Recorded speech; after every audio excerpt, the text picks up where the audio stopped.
السلام عليكم ورحمة الله وبركاته. الحمد لله الذي فتح قلوب العارفين بنور هدايته، وهو يهدي من يشاء إلى صراط مستقيم.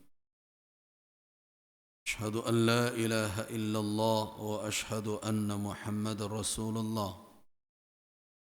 اللهم صل وسلم على عبدك ورسولك وحبيبك محمد بن عبد الله وعلى آله وأصحابه ومن والاه، أما بعد. عباد الله، قال الله تبارك وتعالى في كتابه الكريم: أقرأه عليكم فاستمعوا أيها الناس تلاوته. أعوذ بالله من الشيطان الرجيم. إنك لا تسمع الموتى ولا تسمع الصم الدعاء إذا ولوا مدبرين. صدق الله العظيم. Ayat yang baru saja saya bacakan ada di dalam dua surat dalam Al-Quranul Karim, yaitu Suratul Namal ayat 80 dan Suratul Rum ayat 52. Terjemahan dari ayat itu: sesungguhnya engkau tidak dapat menjadikan orang yang telah mati untuk mendengar, dan tidak pula bisa menjadikan orang yang telah tuli untuk mendengarkan seruan apabila mereka telah berpaling membelakang. Innaka la tusmi'ul mauta, orang yang telah mati tidak bisa engkau perdengarkan sesuatu, dan engkau juga tidak bisa mendengarkan as-summa, orang yang tuli, ad-du'a, seruan, idza wallau mudbirin, apabila mereka berpaling membelakangi. Jemaah rahimakumullah, kalau kita perhatikan tafsir dari ayat ini, al-mauta, yang mati di situ, banyak ahli tafsir tidak menafsirkannya dengan kematian fisik, tetapi adalah kematian qalbu, sehingga tertutup dari menerima seruan, nasihat, walau bagaimanapun kita memberikan mau'izah, peringatan kepadanya. Kajian kita melanjutkan kajian kita pada pertemuan yang lalu tentang qaswatul qulub, tentang kekerasan hati. Apa yang bisa melembutkannya? Di antaranya adalah al-mau'izah wa da'wah, yaitu peringatan dan dakwah, mengajak mereka untuk takut kepada Allah Subhanahu wa ta'ala. Tetapi dakwah dan seruan tidak akan berguna bagi orang yang telah mati. Begitu juga orang yang tuli. Di sini kalau kita perhatikan tafsir Al-Imam Al-Baghawi misalnya, beliau mengatakan bahawa al-mauta di sini yang mati yakni al-kuffar, yaitu orang-orang kafir. Kalau kita perhatikan lagi tafsir Al-Imam Sayyid At-Tantawi rahimahullah, juga senada dengan Al-Imam Al-Baghawi. Al-mauta, mati di situ, kata beliau, wa qad syabbaha subhanahu ulaika al-musyrikina bil amwat alladhi faqidul haya. Allah menyerupakan orang-orang musyrik itu dengan orang-orang mati yang kehilangan nyawa. Wa bis-sum, dan menyamakan dengan orang-orang yang tuli itu alladzina faqidus sam'a, orang yang kehilangan pendengaran. Wa bil ummi wa bil ama, dan dengan kebutaan ad-din alladzina faqidul basar, orang yang kehilangan penglihatan mata. Kenapa disamakan oleh Allah orang tersebut, orang musyrik yang khatamallahu ala qulubihim, dengan orang yang mati? Alasannya, kata Syekh Sayyid At-Tantawi rahimahullah, li'annahum lam yantafi'u bihadhil hawas, karena mereka tidak mempergunakan atau tidak mendapatkan manfaat dari indera yang mereka miliki. Di mata punya tapi tidak melihat, telinga punya tapi tidak mendengar, begitu juga qalbu, hati punya tetapi tidak berfungsi untuk memahami, untuk merasakan nasihat yang datang. Nah, itulah yang diumpamakan oleh Allah al-mauta, orang yang telah meninggal. Artinya orang tersebut hidup secara fisik, tapi pada hakikatnya mereka telah mati. Nah, orang yang seperti itu tidak akan bisa disampaikan nasihat kepadanya, bagaimanapun caranya. Kenapa? Karena nasihat itu hanya bermanfaat untuk orang-orang yang beriman. Perhatikan firman Allah Subhanahu wa taala dalam surah Adz-Dzariyat ayat yang ke-55, wa dzakir fa inna dzikra tanfa'ul mu'minin. Wa dzakir, jadi ada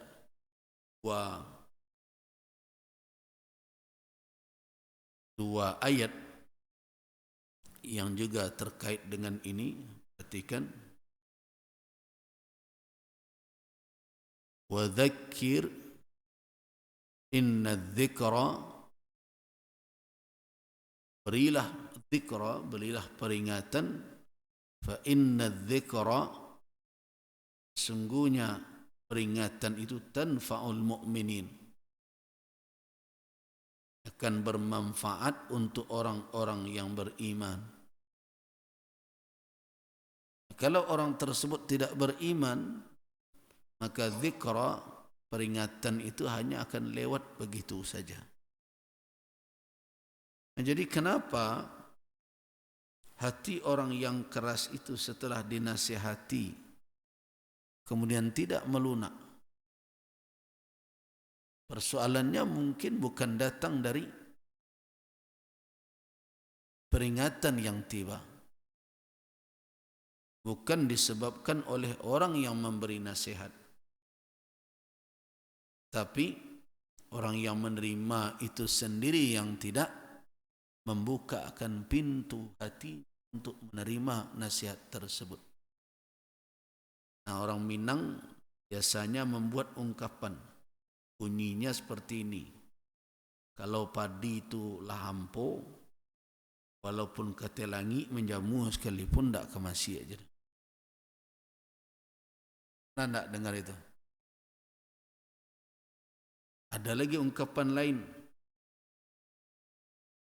bukan padi nan sanggantum, tapi bumi itu mana yang tidak menerima. Berbagai macam ungkapan orang kita dengan kearifannya. Kalau memang dia tidak bisa diberdayakan lagi, apapun kadipangan. Dia akan seperti itu. Tentu kita berselindung, na'udzubillahi min dzalik. Berselindung kita dari itu semua. Jangan sampailah hendaknya kita demikian. Tidak berguna nasihat, tidak bermanfaat peringatan. Nah, itu adalah kerugian besar di dalam kehidupan. Padahal mau'izah, dakwah, ingatan, seruan, zikra, semua itu mestinya kalau ada iman di dalam kalbu, ada imanan, cahaya iman di dalam hati, tentu mendatangkan manfaat. Tapi kalau tidak akan bermanfaat. Sebagaimana yang dikatakan oleh Allah Subhanahu wa ta'ala dalam surah An-Naml yang kita baca tadi. Innaka la tusmi'ul mauta, sungguhnya engkau tidak bisa memperdengarkan sesuatu kepada orang mati. Karena orang mati pada hakikatnya dia tidak ada kemampuan mendengar. Nah, ini kalau dibahas ke kajian fikih ada muncul masalah nanti. Apakah memang orang yang telah meninggal itu tidak mendengar sama sekali? Bagaimana dengan kita berziarah kubur? Ini biasanya jadikan alasan pula oleh sebagian orang untuk curhat ke orang mati. Datang dia ke kuburan tu ngadunya sinan. Mak, lecekon nasib ambuk kini mak, gitu kan? Apakah betul demikian? Nah, berbeda antara pendengaran orang yang telah meninggal dengan pendengaran orang yang hidup. Pendengaran orang yang hidup diberikan oleh Allah Subhanahu wa ta'ala malakah, penguasaan terhadap pendengaran. Tapi pendengaran orang yang meninggal itu di mereka itu mendengar bagaimana? Itu merupakan fathun, dibukakan oleh Allah Subhanahu wa ta'ala pendengaran kepada mereka. Karena itu tidak semuanya, hanya hal-hal yang diizinkan oleh Allah Subhanahu wa ta'ala untuk sampai kepada mereka, itulah yang sampai. Yang terdengar oleh mereka itulah yang terdengar. Jadi ketika ada riwayat yang mengatakan seseorang apabila mengucapkan salam ketika berziarah kubur, maka mauta orang yang meninggal yang berkubur di sana jasadnya sedang berada di alam barzakh menjawab salam. Nah, itu ketika adab berziarah kubur apa yang dilakukan? Baca salam. Assalamualaikum ya ahlad diyar minal mu'minin wal muslimin. Fa inna insyaallah bikum lalahiqun wa nas'alullah lana wa lakumul afiyah. Kemudian kita doakan. Dari riwayat mereka menjawab salam. Sebagaimana juga kita bersalawat kepada Nabi sallallahu alaihi wasallam dimanapun. Mengucapkan salam kepada Nabi dimanapun. Dan Nabi sallallahu alaihi wasallam menjawab salam kita. Nah, karena itu ada sebagian orang karena tradisi dalam kehidupan, orang pergi ke Makkah biasanya apa sana? Salam cik ke Nabi yo. Mana dari sikonya salam. Alaika ya Rasulullah.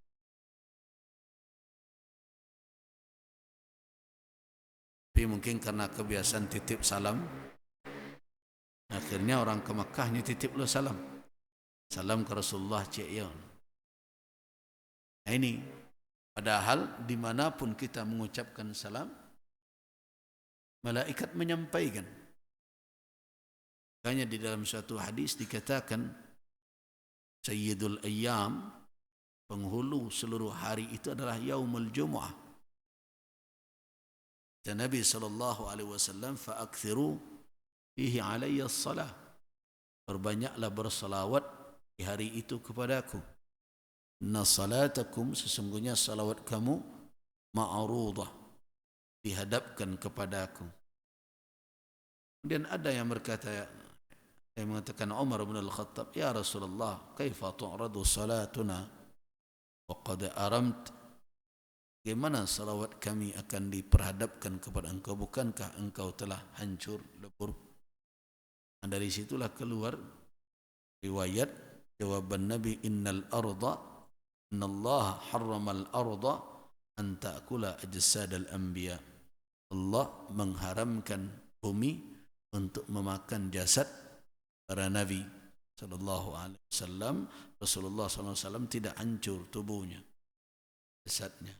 Jangankan tubuh Rasulullah, dan tubuh Umar bin Al-Khattab pernah makbarah, kuburan Rasul yang berdampingan dengan dua sahabat beliau, Abu Bakar di belakang beliau, kemudian Umar bin Al-Khattab, satu kali pernah runtuh dindingnya.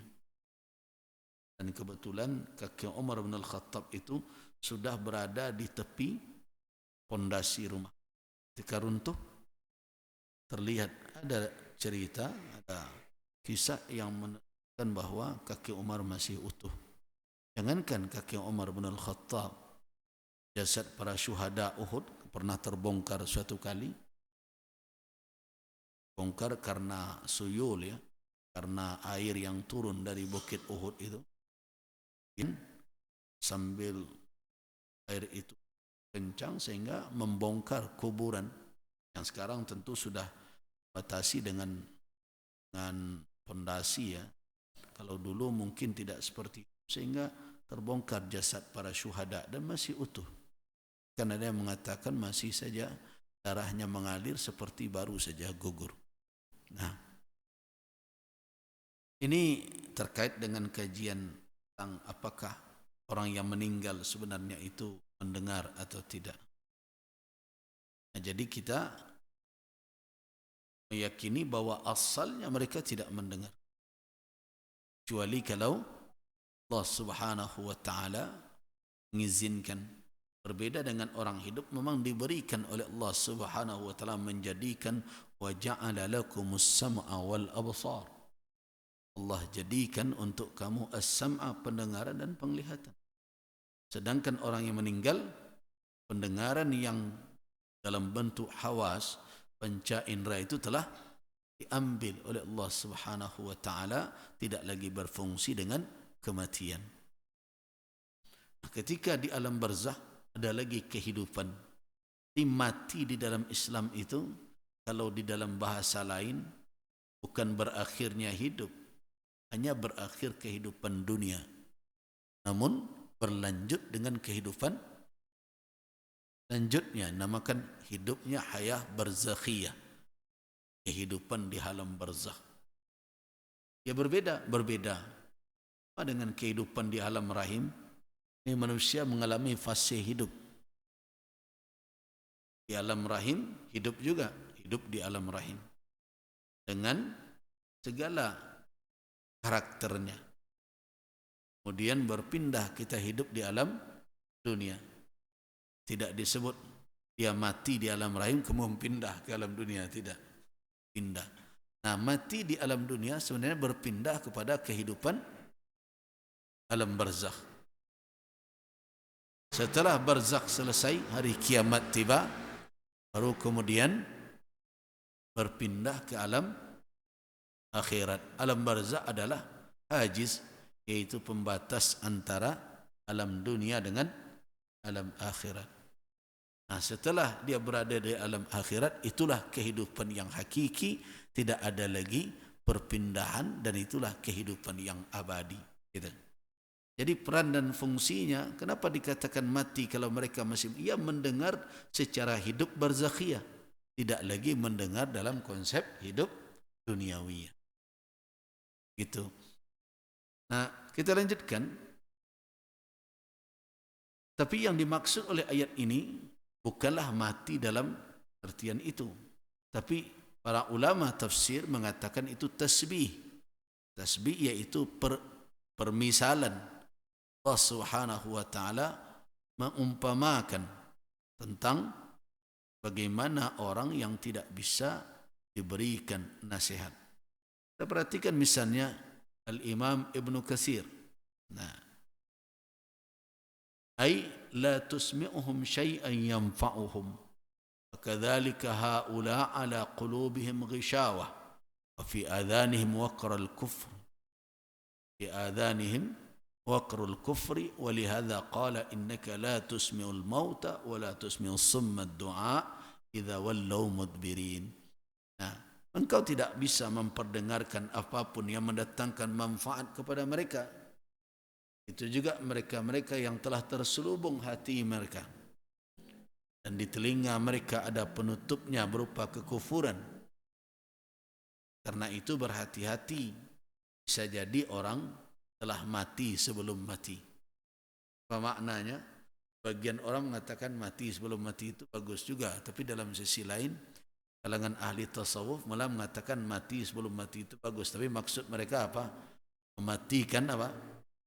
Syahwat, mematikan tamak kepada dunia. Tapi itu harus difahami dengan tepat. Kalau tidak, orang menjadi rahbaniyah, jadi kerahiban.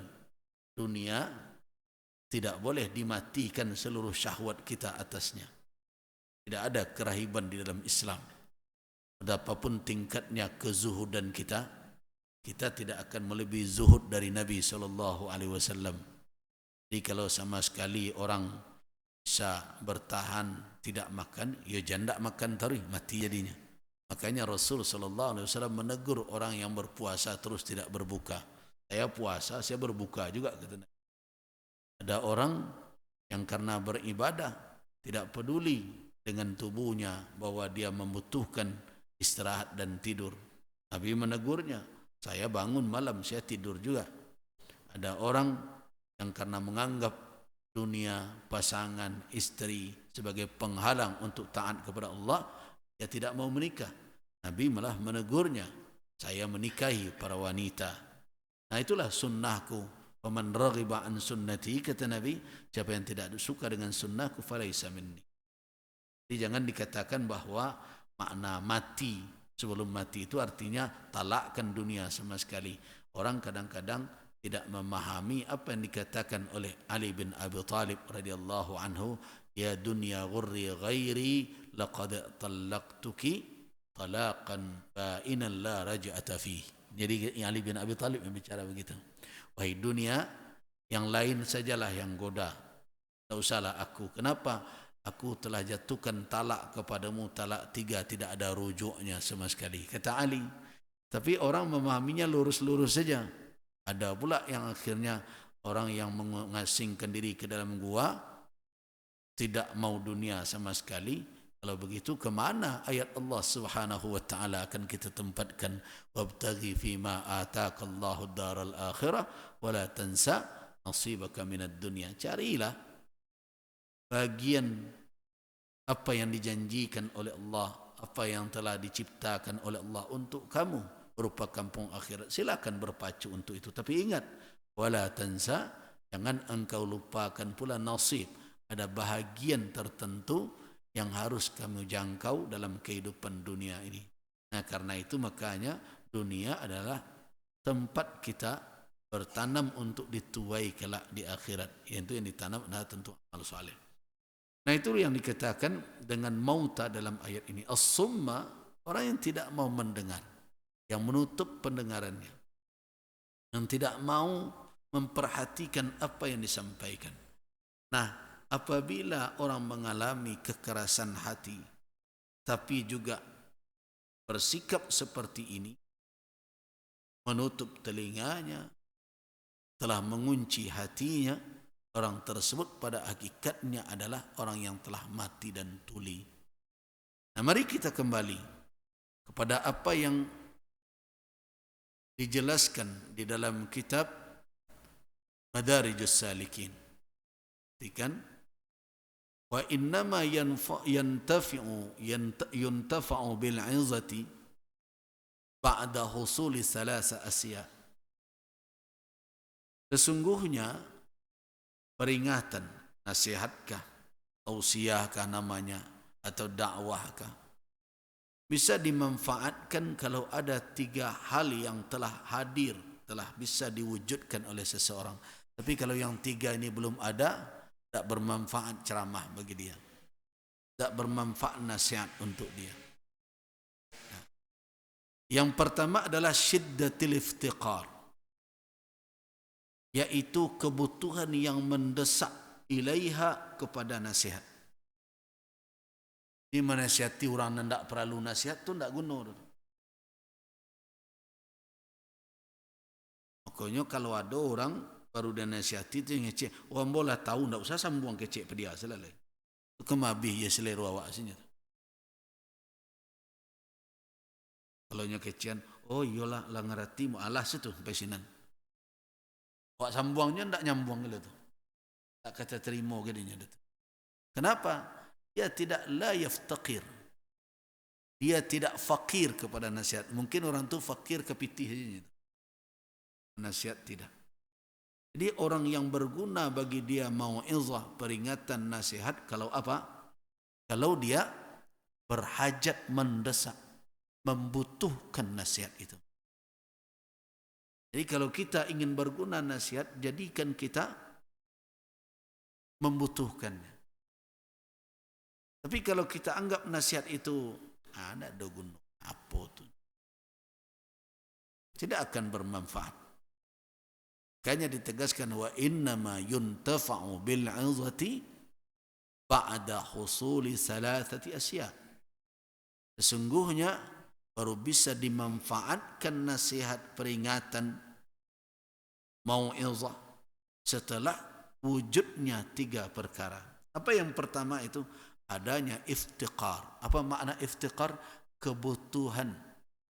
Orang yang merasa kurang dan ingin menambah dengan nasihat yang datang itu. Nah ini bedanya. Orang yang datang ke majelis ilmu membutuhkan ilmu dengan orang yang datang ke majelis ilmu untuk merefreshing saja. Anik wah dengan ceramah lah. Saya tukar-tukar lo pendengaran wak, kan? Nah, dan seperti itu dan dapat dah tu. Banyak yang begitu. Dia datang pergi kenapa? Dia datang pergi bermajelis ilmu hanya untuk celik-celik kawan. Dia tidak ada kebutuhan dengan nasihat itu. Itu makanya kalau dapat sebelum hadir ke majelis ilmu itu ketahui dulu apa yang kau dikaji. Apa ilmu yang kau ambil? Nah, kebanyakan sekarang kalau ditanya pengurus majelis ta'lim atau majelis ilmu, undangnya wak, tak boleh misi kajian. Nah, kemudian ketika tanya, jadi anak kembok haji sinan, terserah ada buya salah, tu rumit itu. Yang rumit kan? Kalau terserah dia mau bawa, awak mengetahui bahwa orang tu butuh dengan apa. Itu salah satu ceramah-ceramah awak kok kini boleh dikecekkan hanya rutinitas ritual saja. Rutinitas berjalan. Bahkan rami. Tapi apa yang didapat? Tidak ada. Kenapa? Karena orang yang hadir itu tidak mengharapkan. Kadang-kadang dia hanya kebanggaan mengelompok. Mau pakai baju seragam kan senang loh celiknya. Dan kadang narik kawan, kadang balik di rumah langang-langang, jarang keluar, kolai kesempatan, dan panik-panik berbagai macam, refreshing dan sebagainya. Nah, yang seperti itu lebih banyak dan sangat sedikit orang yang hadir ke majelis ilmu itu yaftaqir, yang membutuhkan keilmuan, yang ingin memperbaiki diri, yang ingin menjadikan apa yang dia dengar sebagai miqyas, sebagai ukuran dan standar untuknya mencalik dirinya. Ada sebagian yang datang tu untuk mencalik kawan. Nabi kau dapat kaji tak ke dirinya apa ini? Ada dengar kau tu perangai kau tadi. Tak perangai ini ada dengarnya. Nah, yang seperti itu la yaftaqir. Nah, kalau kita merujuk kepada analisa ulama, tidak akan berguna mau'izah, peringatan, nasihat. Kalau tidak wujud 3 perkara, 3 hal. Yang pertama adalah siddatul iftiqari ilaiha. Yaitu kebutuhan yang sangat merasa kurang, yang begitu mendalam di dalam diri, sehingga berharap mendapatkan tambahan, untuk menutupi kekurangan awak. Nah itulah yang kadibau. Kalau pai-pai ceramah itu bau, pai ke majelis ilmu kemanapun. Kalau indak itu masuk suak keluar suak balik itu, melantun saja itu. Yang kedua adalah wal ama an aibil wa'iz, membutakan mata kita dari aib yang memberi nasihat. Tak ada, kalau ditunggu orang yang sempurna yang tidak punya aib baru bisa kita terima nasihatnya, sampai mati tidak kesadar. Kenapa? Mana ada manusia yang sempurna? Kalau kita akan menerima nasihat dari siapapun supaya berguna, tutup mata kita dari kekurangan orang yang memberikan nasihat itu. Kan ada saja. Kan ada orang penceramah kerajonya mintai maaf salahnya buya Allah. Hanya salahnya catatnya. Maka keliru. 2 jam mengecek malah tak ketepleset lidah kadang. Telonsong kadang-kadang. Nah, belum lagi cerita. Itu makanya kenapa ceramah buya-buya kita yang ada di sekitar kita di kampung berbagai macam tidak berminat masyarakat mendengarkannya karena ini. Mereka tidak mau membutakan mata dengan aib, dengan kekurangan orang yang memberikan nasihat. Padahal kalau kita mau merenung dari konsep dakwah, siapa sebenarnya lebih tepat memberikan arahan dan nasihat kepada kita? Apakah ulama nombor suah sekali setahun atau buya nanado balancik-lancian rumahnya di rumah awak? Ya buya yang ada di sekitar kita. Itu yang lebih tepat. Kenapa? Nyo tahu penyakit awak. Dan nyo tahu masalah awak. Kalau dia berbicara tentang kita, maka dia berbicara penyakit awak bana. Tapi kalau datang da'i dari jauh, nyo meraba-raba, kira-kira iko sakit. Oleh sempatnya bertanya, itu umum saja nyo tu. Alun dokter spesialisnya le tu. Susah menjalihkan penyakit dan derita di masyarakat siko. Siko susah ke masjid biar. Nah sampai di situ saja. Mereka ajak ayo solat berjamaah berbagai macam. Tapi apa faktor penyebabnya? Sempat tak dia menganalisa? Tak sempat. Nah itu makanya da'i itu yang membawa nasihat itu hendaknya adalah dari kaum itu sendiri. Supaya dia mengerti. Nah, cuma di awak indak barago buya-buya awak, ustad-ustad awak, da'i-da'i dan ada sekitar awak. Baka itu mata awak nyalang mencalik kurangnya. Awak nasihati, dia kemenakan tak tahu urus. Ini kadang-kadang keluar rumah buka jilbab saya. Lihatlah tu perangainya. Anaknya madal pada anak awak. Nah, bagai macam itu. Nah, kalau orang seperti itu cara menerima nasihat la yantafi' bih. Tidak akan mendapatkan manfaat dari nasihat. Kenapa? Karena pandangan kita terhadap kekurangan dan aib orang yang memberikan mau'izah, yang memberikan tausiah itu menghambat kita untuk mendapatkan manfaat dari materi itu. Padahal isi nasihat itu bagus. Tapi tidak jadi diambil dek kerana kerana mencalik ala perangai calik. Nah apalagi kalau dikait-kaitkan pula dengan apa? Anak saya tidak mau itu. Anak saya tidak terkecil adanya. Awak langkahnya sadarkan. Sama dengan cerita lawak Minang kan gitu. Dia bertanya simpang jalan, mas orang bacang. Buya itu antu belok kidal. Jadi mau kasih acara tu ya kodo pengajian orang tadi duduk lapau kan. Oh marilah megari awak dengar kaji. Nak mau tunjuk jalan ke Surugo. Cek nama dia tunjuk tadi jalan ke Surau dak jalannya jalan ke Surugo dah cek awak. Nah itulah penyebabnya itu. Itu kan sindiran sebenarnya. Ngajak dia buya aku paikam ke Surau hadirlah beko membawa mengaji. Naik tarang jalan ke surga, mau tunjuk jalan ke surga. Agak cek pada mana nunjuk tadi. Surga lo ada ajak jalan ke surga, tanya ni kau tadi. Nah, jadi banyak orang yang begitu. Jadi dianggap dia berharap seorang yang memberi nasihat itu 100% full. Tidak ada aib dan tidak ada cacat. Siapa itu kira-kira? Harus sukses dalam bernasihat. Kalau begitu ukuran, jangankan dakwah manusia dai seperti kita hari ini. Nabi pun bisa ditolak orang tuh karena itu. Coba lihat semenjak Adam alaihissalam. Adam manusia pertama diciptakan oleh Allah Subhanahu wa taala. Begitu berita Al-Qur'anul Karim.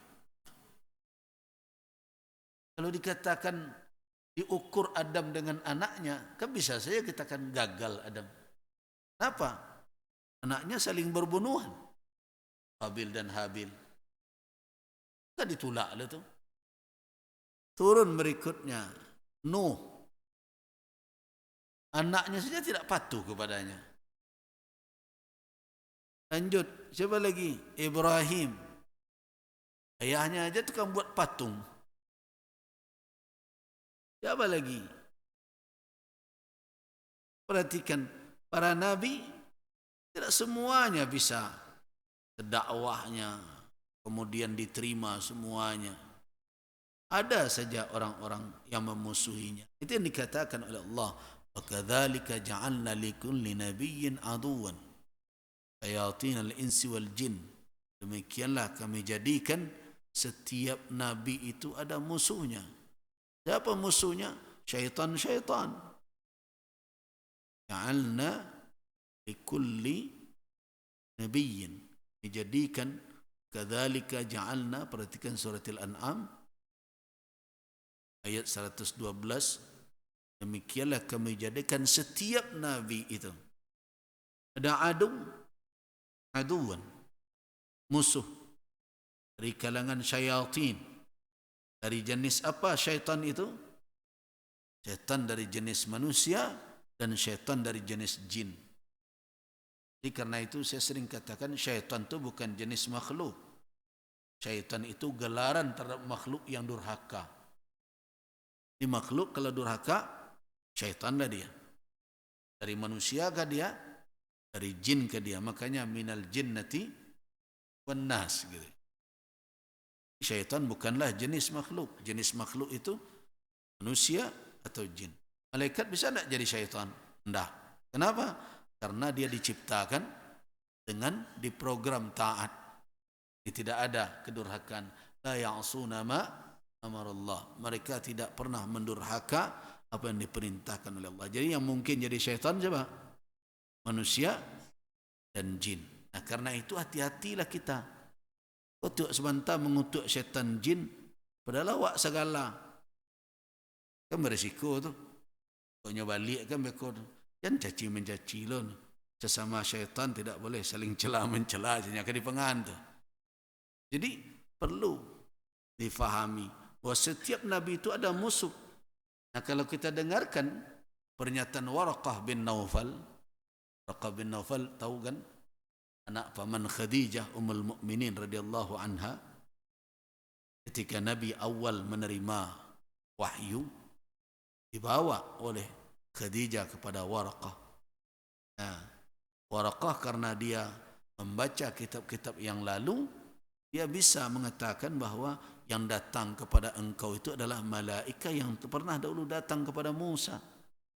Dialah itu. Nah, kan tiba saatnya seandainya saya hidup kelak, lama umur saya akan membela engkau di saat engkau diusir, dikeluarkan oleh kaum engkau. Coba bayangkan. Dan Nabi, apakah kaum saya akan mengusir saya? Waraqah, ya, begitu nasib para Nabi. Karena itu para Nabi tidak ada yang tidak hijrah.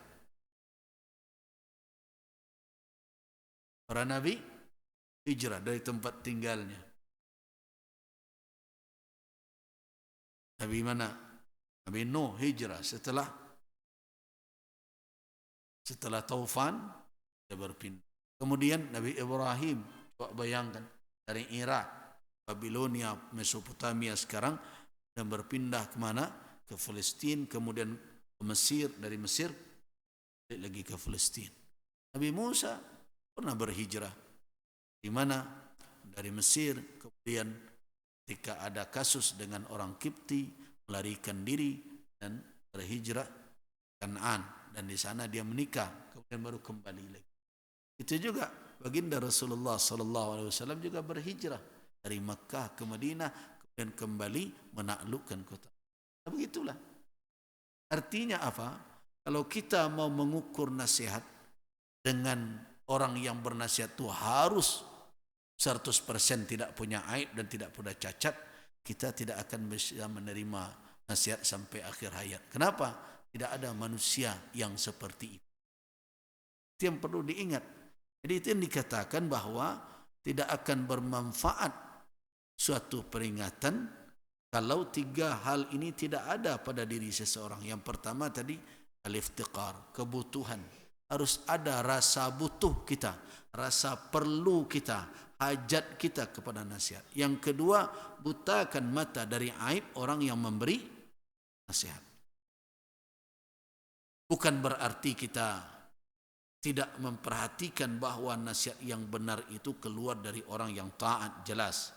Tetapi jangan hendaknya ukurannya itu. Selama yang dia sampaikan itu kebenaran, terkadang Allah Subhanahu wa taala bisa saja mengungkapkan kebenaran melalui lidah orang yang durhaka kepadanya.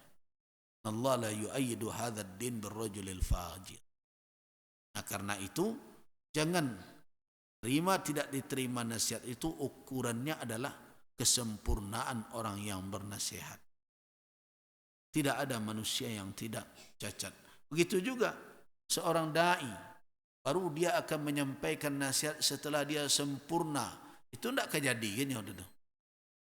Nah, kemudian yang ketiga adalah tadzakkurul wa'di wal wa'i, yaitu ingat apa yang akan diterima kelak setelah kematian, di mana Allah Subhanahu wa taala menjanjikan ada kebaikan bagi orang yang mau menerima dan ada yang berupa ancaman siksaan bagi orang yang enggan untuk menerima. Jadi 3 itu iko modal pe mengaji sebenarnya tuh.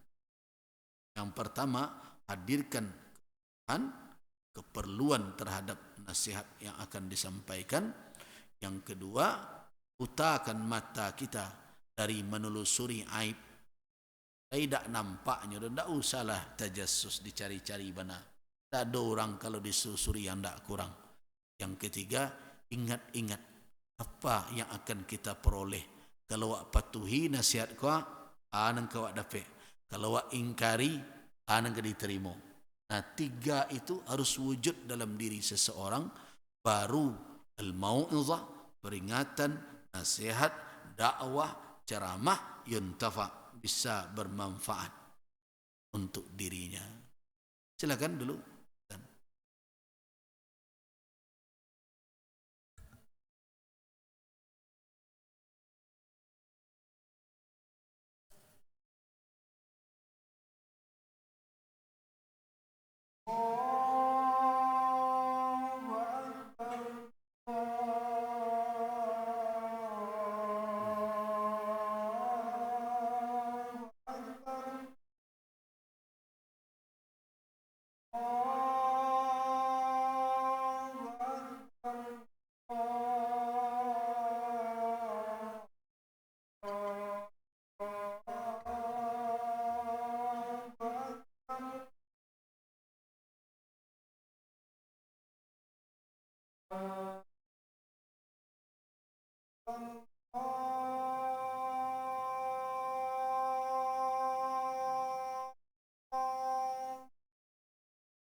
Kita lanjutkan sedikit lagi. Saya yakin sebagian kita muncul, rasakan akan muncul suatu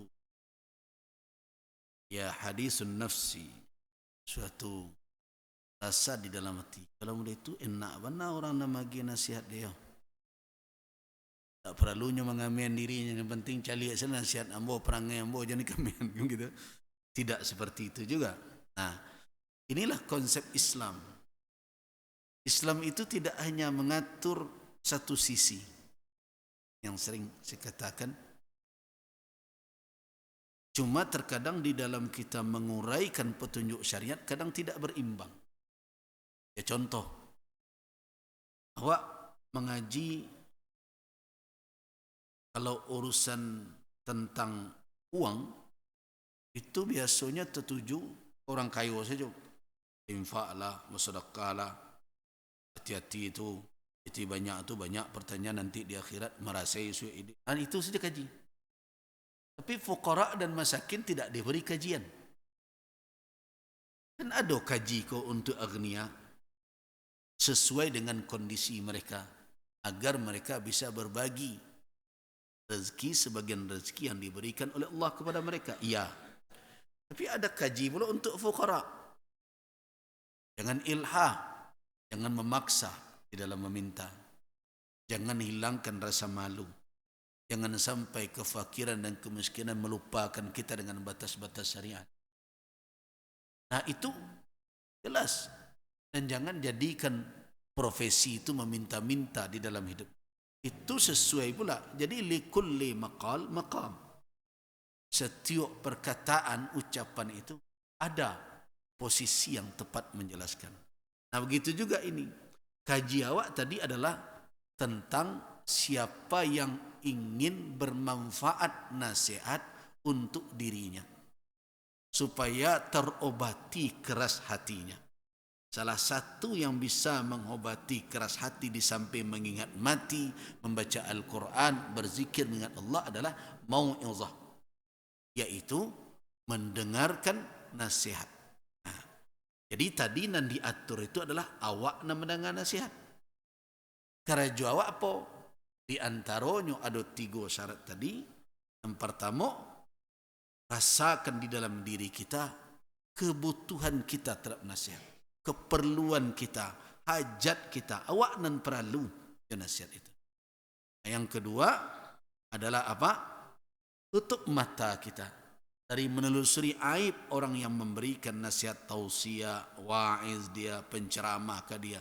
Jangan mata kita terbuka untuk mencari-cari di mana kelemahannya, mana aibnya. Kemudian yang ketiga, ingat-ingat bahwa nasihat itu ada konsekuensinya di akhirat kelak. Wa'adun dan wa'id. Ada janji Allah bagi orang yang memenuhi ini. Kebaikan yang akan diterima, bagi yang mengingkari ini ancaman. Nah 3 itu. Itu untuk siapa? Untuk kita menerima nasihat. Jangan dikatakan berarti itu agama kok bisa ndak adil dari itu tuh. Yang diatur awak saja. Tu ustaz tu sudahnya mengecek bajunya inyo, setelah itu inyo lah membuat kerja itu dulu. Nah, itu lain lagi. Itu untuk penceramah. Nah, makanya jangan dikatakan ketika Islam menyuruh kita menutup mata, kemudian Islam tidak memberikan nasihat ke setiap orang yang memberi nasihat. Mereka punya tanggung jawab pula. Kita punya tanggung jawab sebagai penerima nasihat.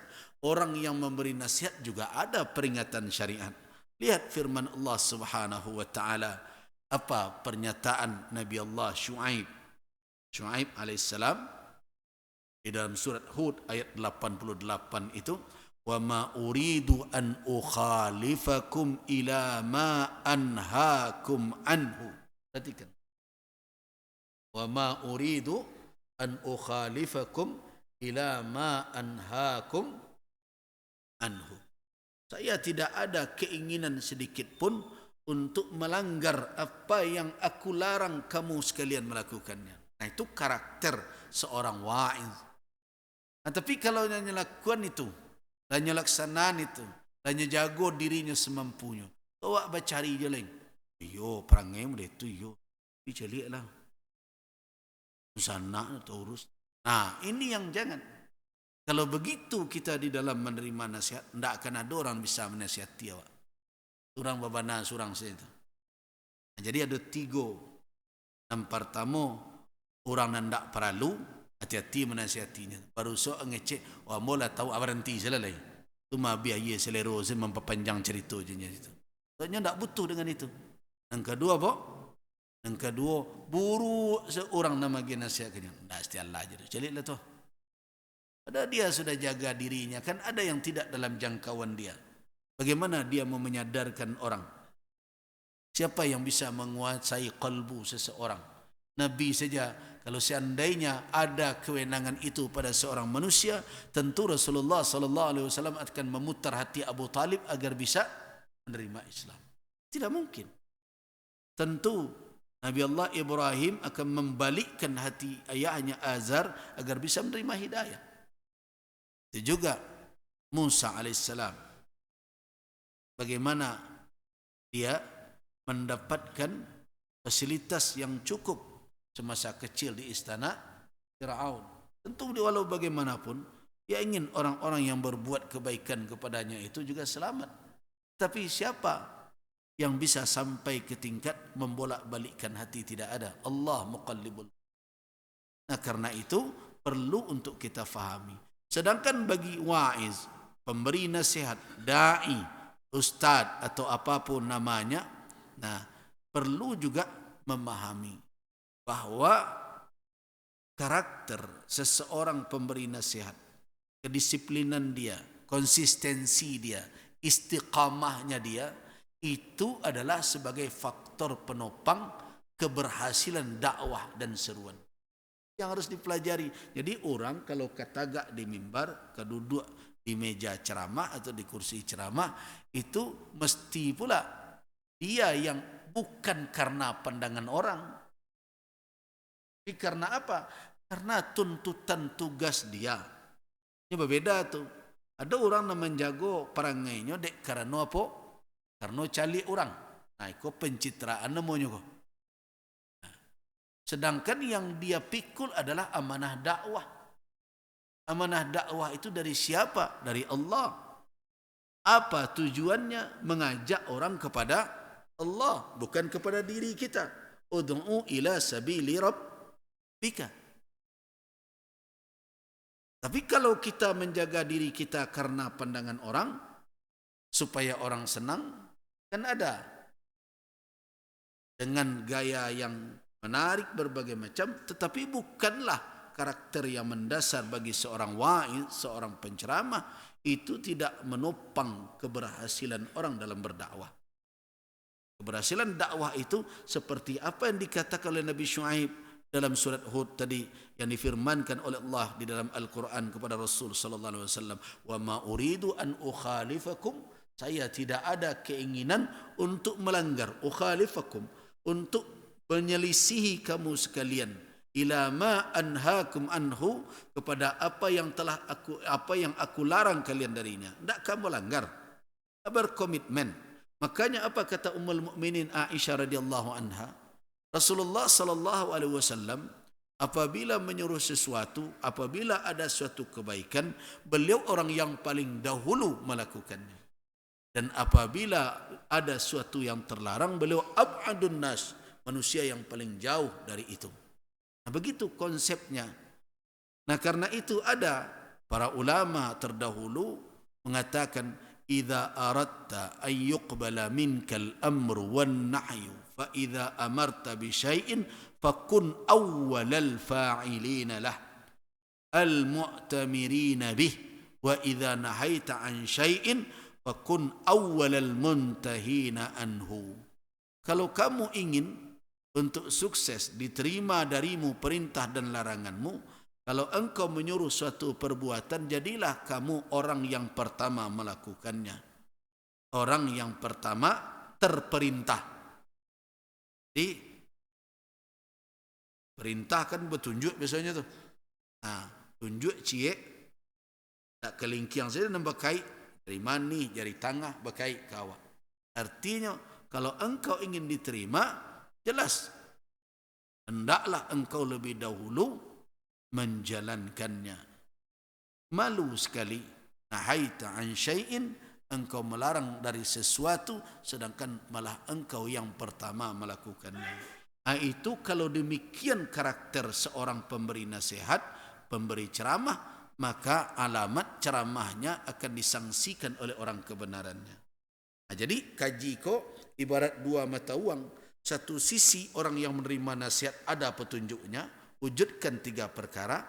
Di sisi lain pemberi nasihat yang membuat terapi, ya, terapi tentang penyakit seseorang juga harus awal mempraktekkannya. Begitu konsep bagaimana memperbaiki diri dan umat di tengah masyarakat.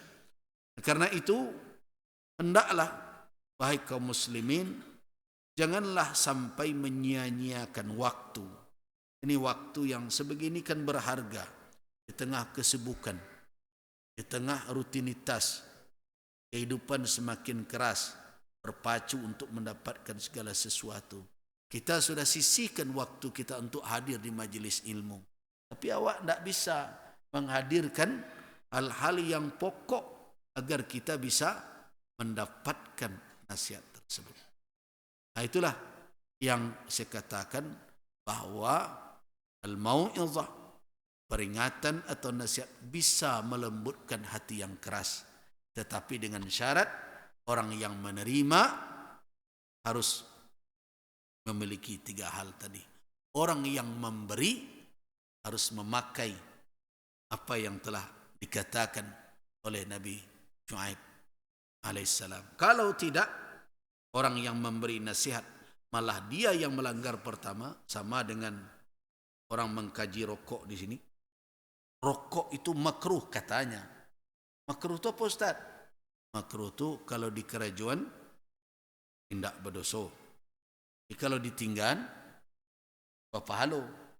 Nah, sudah itu lapi-lapi esoknya. Nah, kalau sekali jemaah tadi kok ada enggak berani mengecek, Ustaz lah ajak kami 1.5 jam tadi membuat pahala.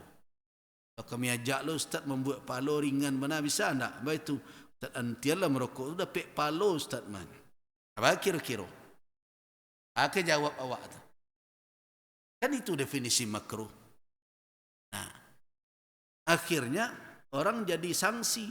Jangan-jangan deh Ustaz, kau tak makruh kau mubah dia rokok kau. Bagus itu baru sudah ngaji dulu tak asbaknya ke pengurus. Asbak nak pemarinya kan. Nah, inilah yang menjadi persoalan kita. Nah, begitu hendaknya kita menata bagaimana agar nasihat itu bisa berpengaruh untuk mengobati hati yang keras. Kita cukupkan sampai di sini. Waffaqanallahu wa iyyakum lima yuhibbuhu wa yarda. Wabillahi taufiq wal hidayah. Wassalamualaikum warahmatullahi wabarakatuh.